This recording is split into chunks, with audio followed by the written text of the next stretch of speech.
right, Mr. Larry. Well, welcome to our first podcast at Muscle and Minutes PT Insights and Bite-Sized Bits. My name is Dr. Cole. I am a physical therapist here at Phoenix Fit Physical Therapy, located in the nice suburbs of Frisco, Texas right now, and kind of North Dallas, DFW area.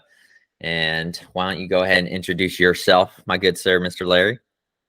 My name's Larry Hernandez, and I am a physical therapist assistant and clinic owner in the Richardson, Texas area. So, serving mobile patients and also patients at the clinic. So, yeah. And when we kind of discussed this in passing here and there about wanting to start a podcast, so I think it was just kind of a way to do it. So we'll see how this goes, but I know overall we really wanted to kind of create this space to just kind of educate our fellow peers, right? And to just help also educate the general population about what we do and just kind of our specialties in this area. And then and towards other clinicians, just like, hey, here's some more, tools to utilize, some more educations. That way we can really improve the outcomes out in our space. I know you're a big gym goer and you've had some time out there in the PT space. So why don't you go a little bit more in depth about your credentials, and that way we'll at least have it on wraps about on record. So I legitimize myself, right? Well, come June this year, I'll be practicing officially 18 years. So just a few years. And then prior to that, I was a PT technician. So for 2 years, so close to 2 decades coming up in June. Man, I have a lot of certifications over the years, just 18 years of taking CEUs.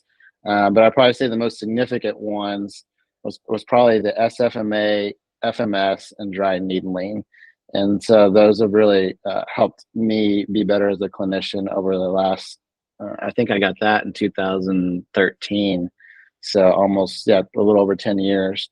And so those have been so significant in helping me get better outcomes with patients and then even myself. I had a shoulder injury back in 2013 around the time I took those courses. Right. And, fell down skiing and really impinged my shoulder really bad.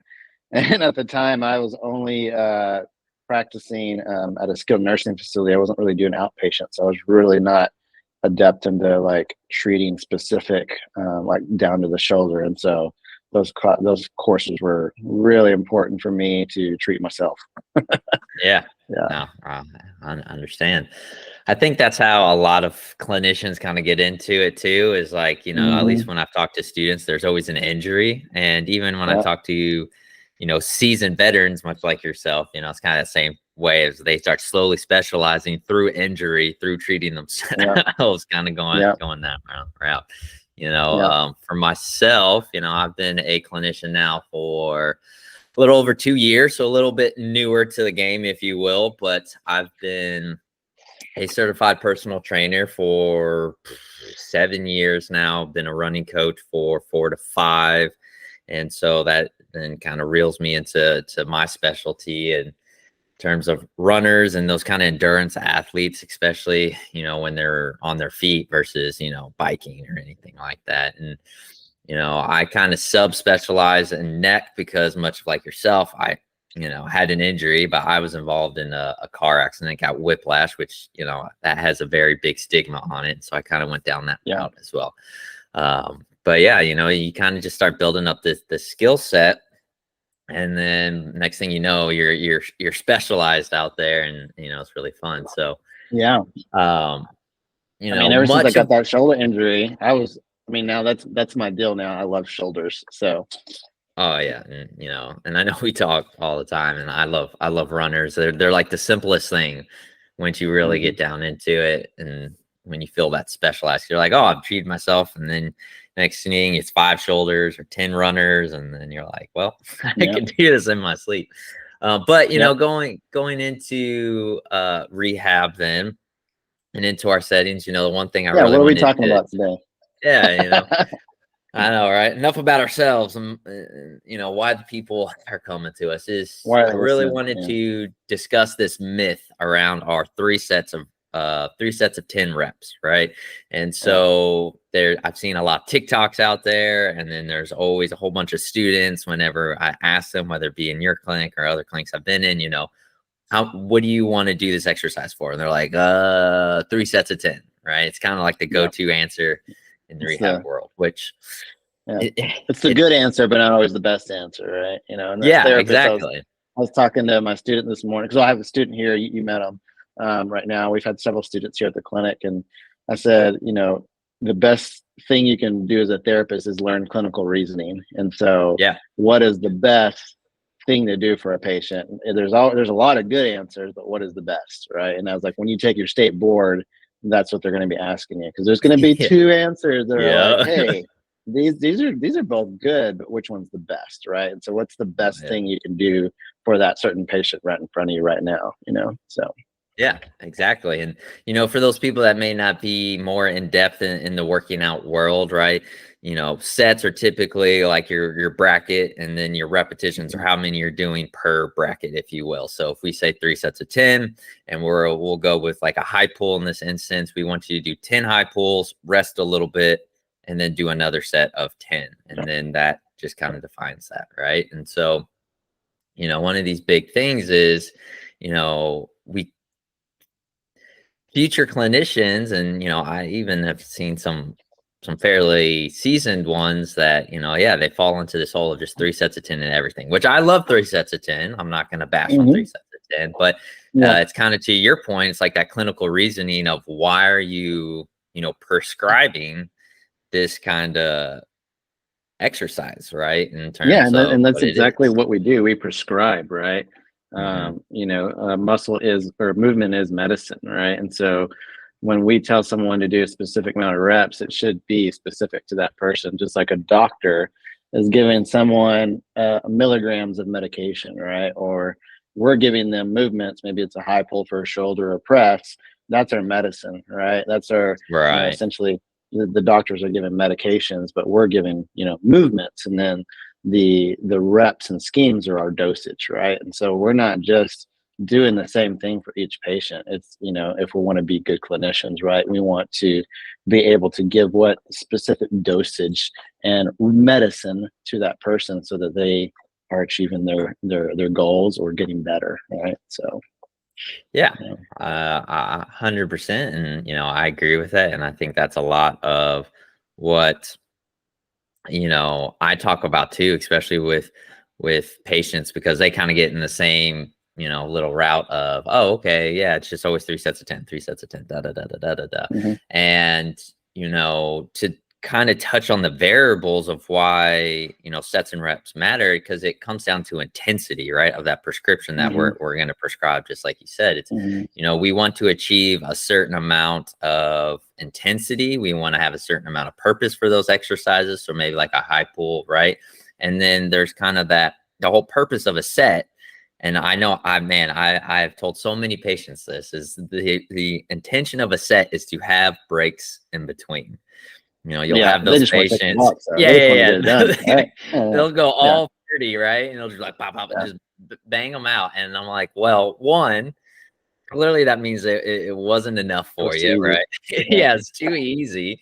Or two, it was like you either weren't focused on the intention of the movement, right? And so the rest portion is just as critical as I think the activation is. And so and the tempo, right? I mean, I deal a lot with shoulders, and so a lot of shoulders that have it's tendinopathy, man, a majority of the time, I don't know the percentages, right?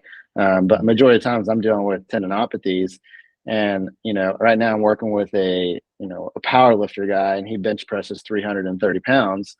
But guess what? I'm having him do chest press right now with a dumbbell at 30 pounds. So it's not nowhere near 330 pounds.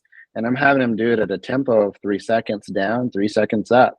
And it kicks his butt, man. He is sweating and he's just unstable, right? Because he's been so used to just explosive like that, which is what got him injured, right? He never practiced any type of tempo, right? And so, another little snippet there. 100%. And it all goes down to those kind of 3 variables, of like your time under tension, your rest breaks, your, weight resistance, etc. And so, as we start going into choosing those types of repetitions and sets for, our patients and our clients, it's kind of just like you said, it's like, okay, sure, you may be able to move a whole bunch of weight, but can you control the weight? Can you activate the appropriate muscle?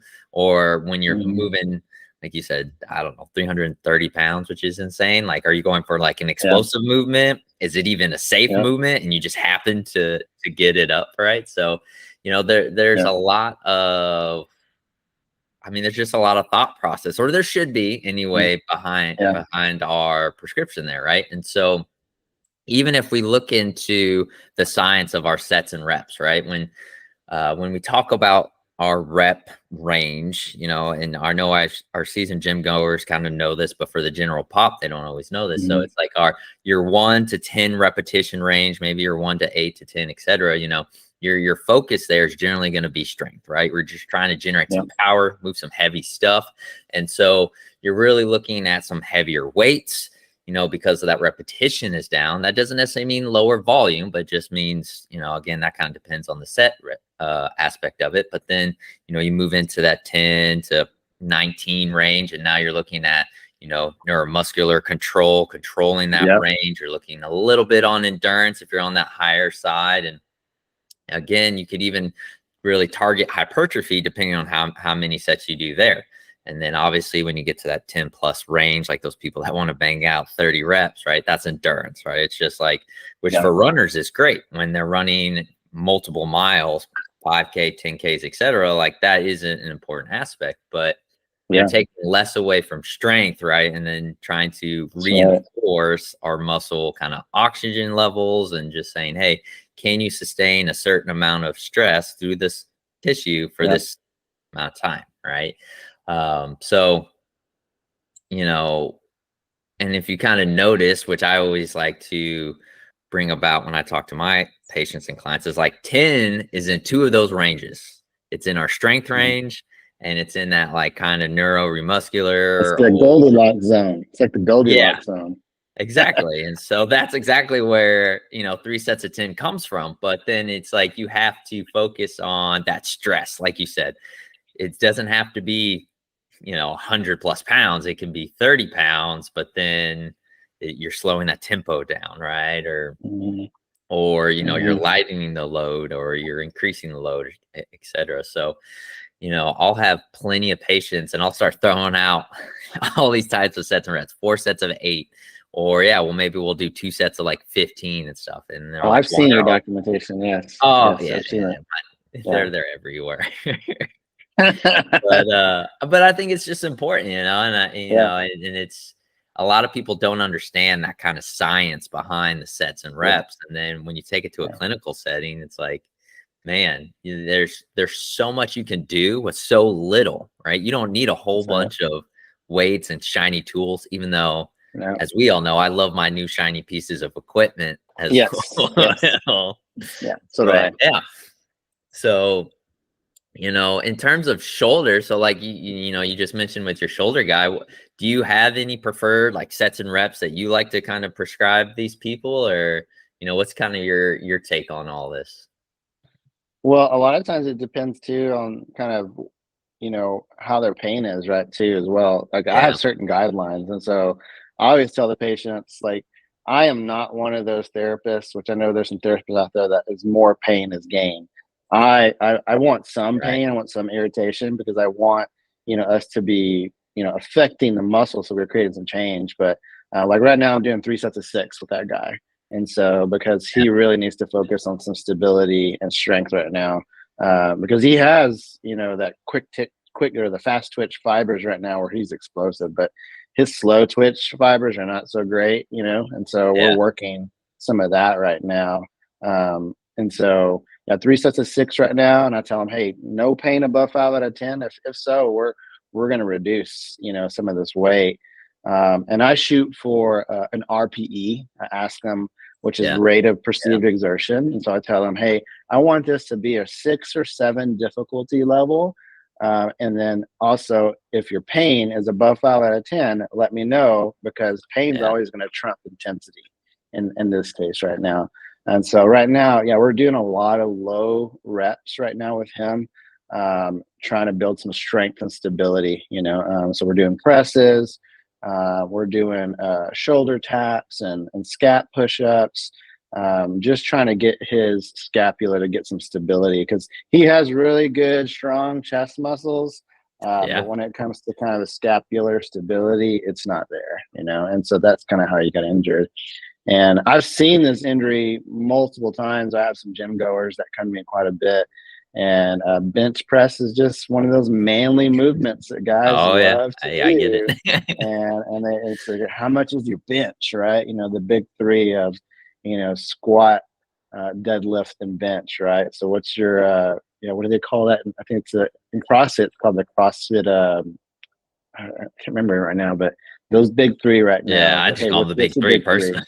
Yeah. So, I mean, I was in there working bench today, so that's the first thing I But think then about. also, we're doing also some bands right now, 7 pounds. So again, this guy benches 330 pounds, and we're doing some crossover symmetry reverse flies with 7 pounds of resistance, and that's a struggle for him, because again, I'm working some tempo and I'm having him go at a nice controlled pace. I'm saying, hey, relax your neck, because the neck is an accessory muscle to the shoulder, but it shouldn't be a primary mover. So if your neck's hurting, your shoulder might be weak, might, For sure. So again, but so we're doing high reps with the bands right now. So it's all over the place right now. So Yeah, definitely. And, to kind of piggyback off of that, I see a lot of runners, obviously, and if they do work out at all, they're kind of the opposite of that, in terms of they want a whole bunch of reps, because they're like, oh, like, one, I don't really want to get huge, which, that's always a fun conversation to have. I'm like, trust me, you're probably not gonna get exactly right. Trying to be, speed. I want to get in that speed slot, right? Less wind resistance, and that's great, but so we'll just do high reps. And I'm like, okay, well, I guess for your sport, that's true. But, then they're coming to me injured, and they're like, man, I don't like lifting heavier. I've just never really been a gym goer. I've always kind of done my body weight stuff. And it's like, well, as we progress through the injury, like you said, pain is kind of our point of where we typically like to focus, which for me, I love that 3 sets of 10. It's just kind of like a baseline. Like, okay, can we get to all 30 with that rest break, or do we start having pain and need to address, what kind of stress we're putting through that tissue, right? And so, I actually start going on that opposite spectrum of even going down towards like the plyometric range. So a really explosive power. So kind of, like the reverse training process that you're going through with your guy, and really starting to get into like 5 sets of 5, 6 sets of 5, because I'm training them to like jump, or it's a different sport, right? It's a different deal, right? And so the process of rehab is different. I have a hot take for you, to kind of piggyback on what you're talking about. So I have been taught, in my wide range of exposure to education, that there are certain activities that would be categorized as cyclic, like cyclic movements, right?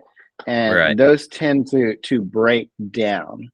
And then there's, on the other aspect, of like strength, that tend to build. And that's what I'm talking about, like muscle and tendon health. And so would you say that a lot of runners and cyclers do so much cyclic activity that they don't focus on the strength, right? And then these strength people, maybe they do so much strength stuff, they don't have, the stability or the endurance in that area. And so it's like, I guess my hot take is, do you think runners and cyclers are just breaking down their bodies and bodybuilders aren't, Oh man, that is a tough, that's a tough question, but it is interesting, because you look at actual bodybuilders, not necessarily the ones that are trying to be strong, like in the gyms, right? But like the ones that are going in competitions, and they're trying to fine tune every piece of muscle fiber on their body so they can look good and oil and tanness under light, right? And what's crazy, if you actually kind of look at the literature, they have one of the lower injury rates, right? Yep, Out of that's all, right. versus like strongman or like you said, endurance runners, right? That are kind of so fine tuned in either the cyclic kind of motion, very prolonged, just da da da da da da da, right? Uh, or the opposite spectrum of like the strongman kind of explosive, like just get up and over my shoulder kind of thing. So I think there is I think it just comes down to rounding out the body, right? You can't just always be cyclic. You can't always just be explosive because, to your point, if you're always explosive to your guy, right, you're not Yeah, having that dedicated focus of control and stability. yeah, And when you don't have that yeah, stability, all you need in a half of a second is a quick little, wrong yep, shift, or the weight yep, just happens to move weird, right? And then you get injury. And then with the and then it's kind of like the opposite for the cyclical runners. It's like they can't respond to a quick sudden change of something, right? You roll your ankle. I can roll my ankle, pop up, run 2 steps, and I'm good to go, and I'm just going, right? yeah. I Um, cannot.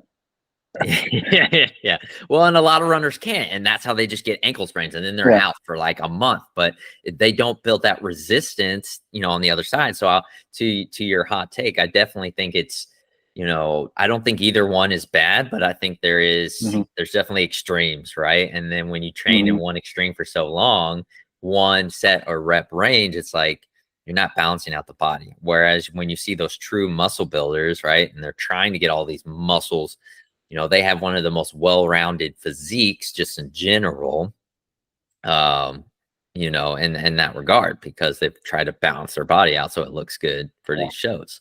yeah, So yeah, and to say cyclic is breaking down personally, it just kind of depends. You really don't yeah, see it with like crazy runners unless, yeah, like you're going for, the marathon and above range for sure, yeah, because then it really is just a really prolonged time to be in that cyclic range. But and you have to balance yourself out. And so I do advocate for runners and endurance people to, like, hey, get some plyometrics in, get some like yeah, explosive movements, whether that be high pulls, or if you can safely do a hang clean, like teach your body how to yeah. explode, right? Um, I like to do single leg hops with runners. That's my yeah. go-to. Yeah, Well, like I have a girl right now that I think you met her. She had the double knee scopes on both legs, and yeah. I said, "When's the last time you Oh, yeah. ran?" And because she plays tennis, but she doesn't run for the ball, so she just walks. And I was like, "So you want to get back to running, right?" And she said, "Yes." And so I said, "Okay, well, let's try some single leg hops." And she just can't do it right now on that affected Yeah. side that she had the surgery on. And I said, all right, that's going to be something we work on right now. And we scale it back because she couldn't do a single leg hop. So we're just doing, all right, let's Yeah. get some strength, right? You have really weak calves right now. So we're going to work on some calf strengthening, and then we'll get to the hops. So we'll try some hopping, but I think right now, we're not there. But that's going to be my goal for her is, hey, some single leg hops, because anytime you're running, that leg is having to shock absorb. And if you Yeah. can't run and shock absorb, your knee's going to feel it. So Yeah. So my question to you then right now is, when you're, like you said, trying to build strength, what are your sets and reps that you're going in for her versus, or what type of, weights, if you're having her do weights right now, kind of what does her routine look like when you're for those calves? well, my goal will probably to build her up to around 30 reps. But right now we started with like 3 sets of 6 to 8.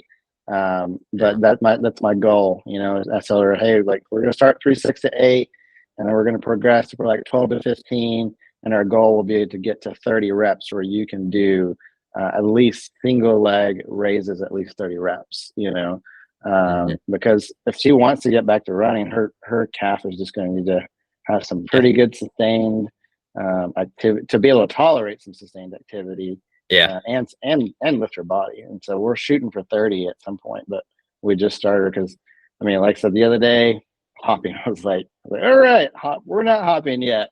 And so Yeah. I was Yeah. like let's just get some strength. But that's where I'm at right now. Yeah. The goal is going to be 30. So because she wants to get back to running, and yeah. So I 30 would reps. encourage 40 reps. I've a lot of other physios out there and physical therapists out there. I say physios because I listen to a lot of podcasts, and they're all out in the UK or Australia, and they all go by physios. But I like physio. I like that word. it's a cool Seems name, more, right? It makes it sound more scientific, not just kind of like, he's just a physical therapist. He's just a guy on the road. And that's like, no. I'm a prestigious physio. A physio. Yes, it sounds very elegant. But they always advocate for 40 for their runners because, right, and it's the same point that you kind of go, and that's 40 in a row. So that's not taking any rest breaks. So if they can't get to that 40 mark of one set of 40, then that is a big deficit. And to your point, like you're saying, running is like you do a lot of shock absorbing in those calves.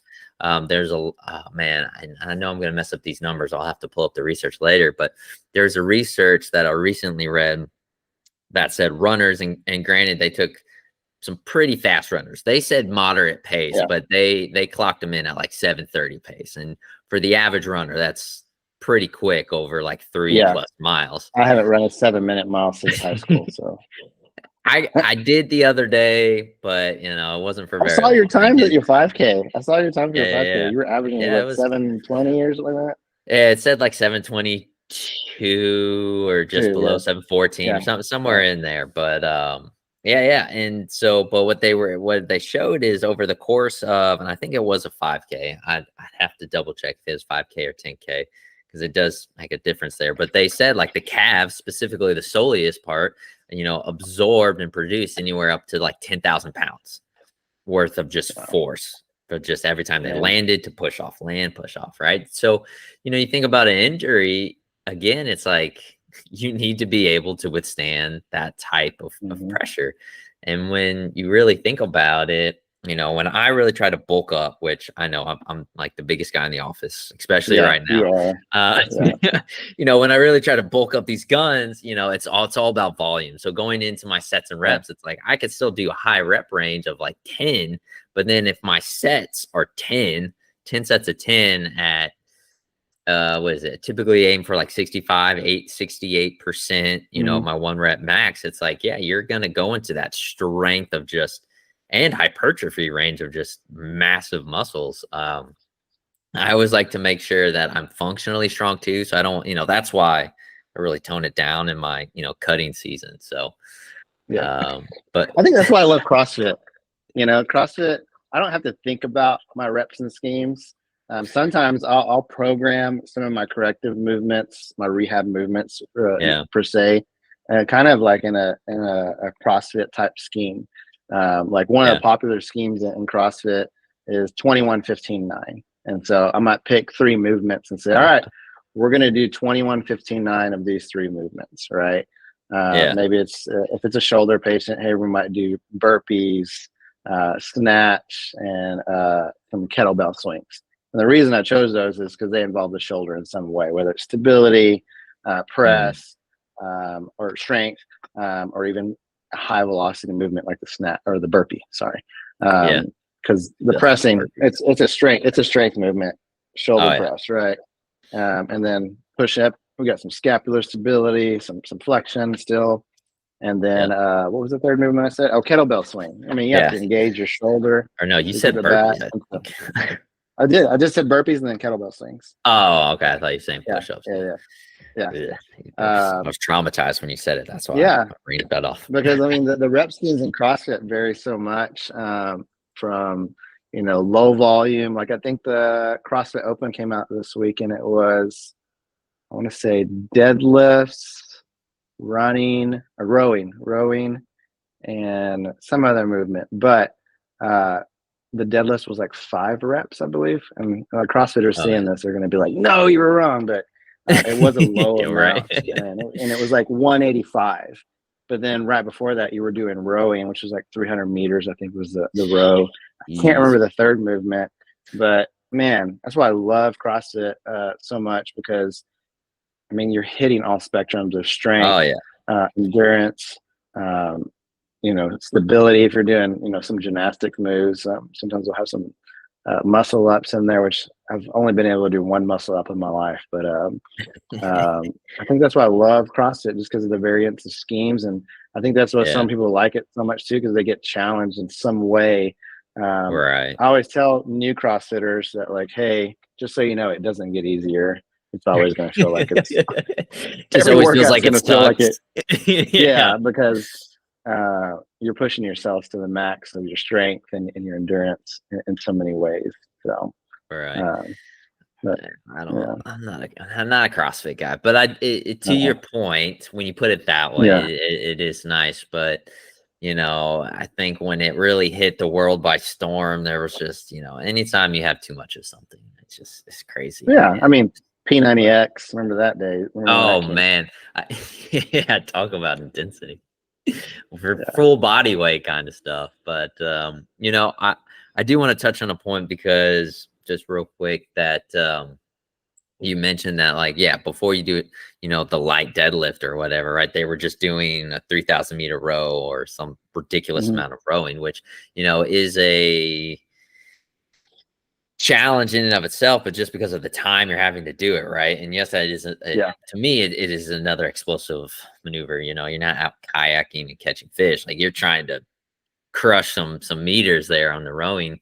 And so, and you mentioned it before too, but just talking about like that time under tension, right? And intensity. And, there's a lot of stuff because, yeah, we talked about sets and reps, but to me, the amount of reps and the kind of reps is important, right? So, like, you look at your isometric holds and, you can really turn your Hmm. intensity to that. And that can kind of go to endurance too. But, I think that it's an important variable that people don't always think about either. It's just like, hey, just being able to do an exercise for a certain amount of time, is another way that you can kind of do sets and reps. And yes, I'm not doing like a maybe repetition, but holds, right? And so you Hmm. can really turn into a whole nother thing where it's just like, I want you to do 50,000 jumps in a minute and good luck, right? Yeah. Or, like you said, go do a 3,000-meter row and they're probably knocking that out like dumb quack, dumb quick, dumb quack, dumb quick, and stuff like that. But it's like, and then going into my runners, it's like same kind of thing. Just learning how to hold and be under tension for that amount of time, I think is very important. Like, I started having, and I heard this through another physio who I think she's based out of Australia or UK again, but I really wish I remember her name. Give her a great shout. She's very smart and she deals with like tendinopathies and you know and certain stuff. And so really building into like 5 sets of 45 seconds. Like, I've never heard of a 5 set 45-second range with like good Hmm. weight, What controllable what do weight. they do? What kind of movements? I'm just intrigued. Well, Like, so for like her instance, we were talking about Achilles tendinopathy, right? I have okay. some people right now that like they're just struggling dealing with the Yeah. Achilles tendinopathy. And so she was talking about, sometimes you can get like a peritendon inflammation, so like the sheath around the actual tendon itself. Hmm. And what was the other one? And like the plantaris muscle too. And so you want to build up strength and go into plyometrics. But in the beginning, she's like, isometrics are your friend because you start building up that tolerance for Yeah. load without actually agitating the tissue, right? Without agitating. And so, Yeah. and when I think about isometrics, another big one that I've always heard is like 10 sets of 10, or, with balance, you want to do 2 sets of 30 seconds, or etc. Try to get under a minute. And so to kind of hear a mid to higher set range with a pretty good hold, was kind Yeah. of like, oh man, what was that? But that was kind of her reasoning. It's like, you need to put the tissue under stress without the movement, right? And so that was kind of her thing. And because when you get below the like horizontal plane, like when you let your heel drop, right, and it can apply a certain amount of stress through the plantaris muscle, which then if it's agitated, it'll just push on the tendon even more, cause more friction. Or if there's a bursitis, she was kind of saying the same thing. You just want to kind of avoid this compression. And then, kind of on the opposite spectrum, she's like, you don't necessarily want to work on eccentrics all the time. Eccentrics are great, but you just kind of build that into your program. So, but yeah, hearing a high isometric with good intensity. And her thing was, you want good weight, but you want them to be able to control it. Like, your bench guy, like you don't want them holding it and then they're just like this, because then they're not holding it, right? Like I have a guy with shoulder arthritis, and anytime I try to hold it and he starts shaking like this, he's like, oh, nope, painful. And it's not like the isometric's painful. It's just that he is reverberating through his joint. Yeah. And so she was saying the same thing. She's like, you're still causing that little friction down there, Yeah. And so it has to be a heavyweight, but they have to be able to actually just like be solid with it. And yeah, that makes me think. I mean, I love to share my shoulder example that I do, because I do this. I mean, I do this very similar thing with the shoulders, just because. But I like to have some precursors too, right? Like for me, like I'm not going to introduce these movements if they don't have precursors. Like first of all, somewhat close to full range of motion.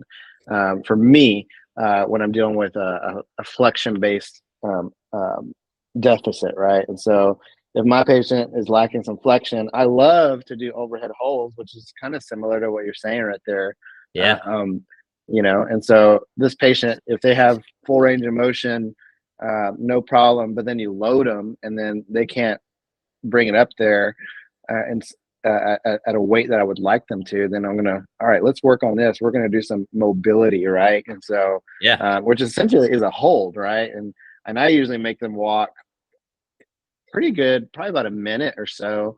I usually, we have our hallway here. I think it's probably about, I don't know, 50 meters, something like that. It's 100 feet. That's all I know. I don't know what it is in meters. Okay. I would have to do that. I'm way off. I'm way off. That's probably about 20 meters, 25 meters. Yeah. So I have them walk down and back, with one arm typically. And so, but yeah, that's exactly what they're doing. They're building some of that static strength. And again, like I said, I'm treating my shoulders in so many different ways. I mean, it's amazing to see like us talk it out and thought like, hey, we're doing these sets in range for strength. We're doing these sets in range for endurance. And then we're doing these static holds for a long amount of time. I mean, it's just cool to see, so.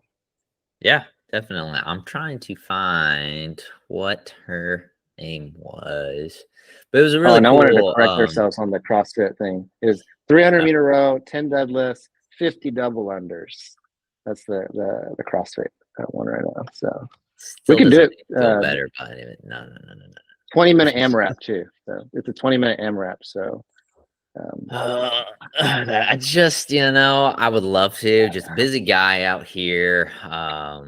Just not for me. I'm just gonna keep running and running.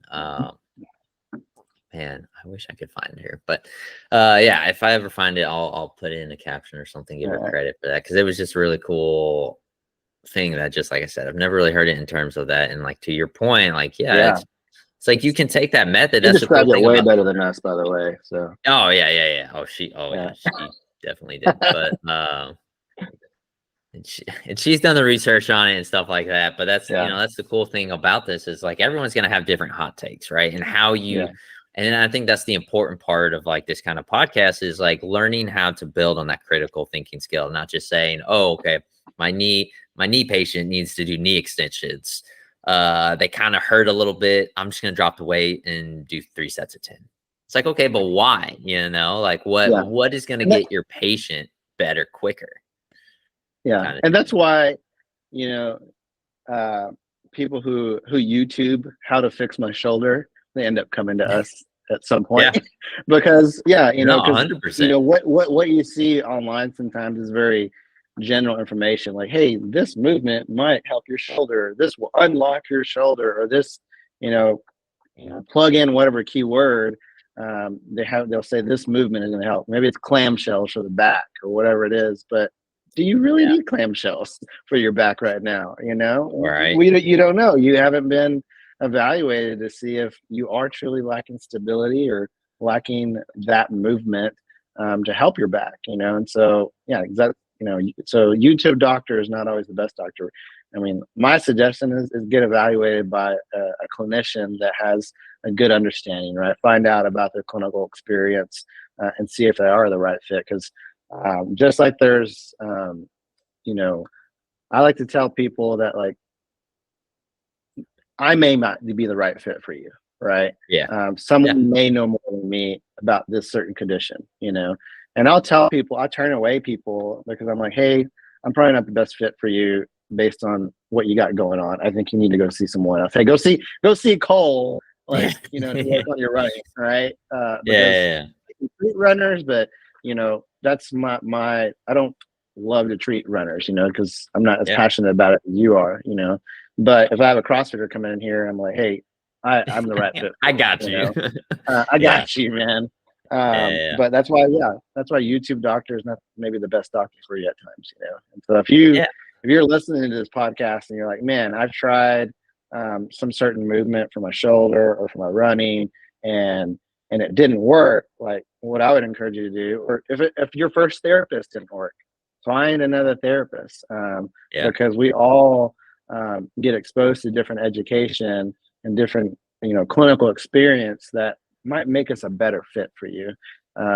So sometimes I'll tell patients that, like, hey, like, you didn't buy the first house you looked at, right? You looked at multiple houses and found the one that's a good fit for you. And so hope that analogy holds up, but that's what I tell people. So. No, and I think that's a great point, actually, to piggyback off, right?